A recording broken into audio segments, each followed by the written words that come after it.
I'm going to go ahead and take the egg sac and we're gonna open it and see what we've got going. You can see this is a huge egg sac, and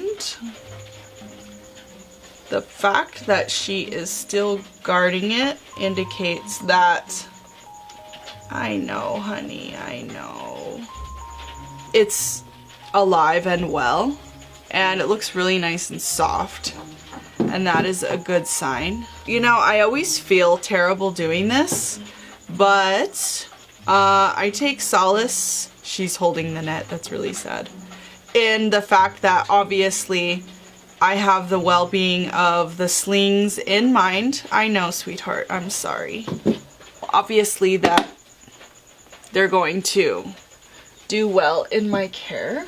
The egg sac feels light and fluffy, and the eggs feel like they're moving around separately, which is definitely a good sign. If they start to clump together, that's no good. You can see there's many layers of silk here.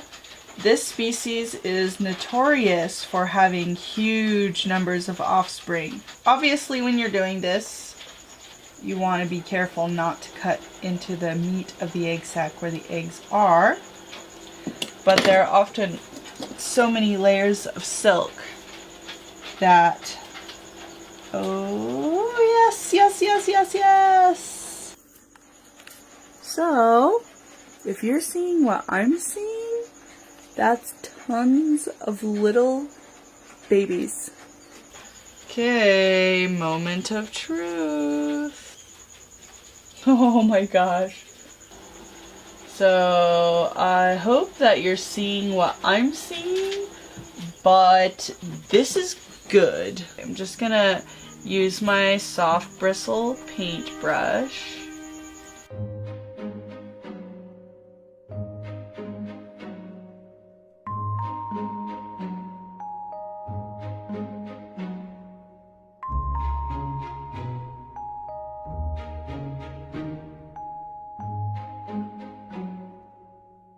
So what I'm going to do is put the lids on both of these so they stay nice and warm and humid.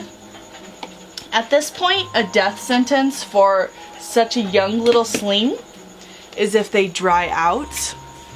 And so I am actually going to put them back in the incubator. They're in a non-feeding stage until they get to the second instar. In order to molt, they actually have to pump a layer of moisture between their existing exoskeleton and their new one. And if they can't get that moisture, then they get stuck in their molt and they die. They are going to live in my incubator for another molt, and then will come the joyous part of separating every single sling out into their own enclosure and feeding and watering each one individually. Yay!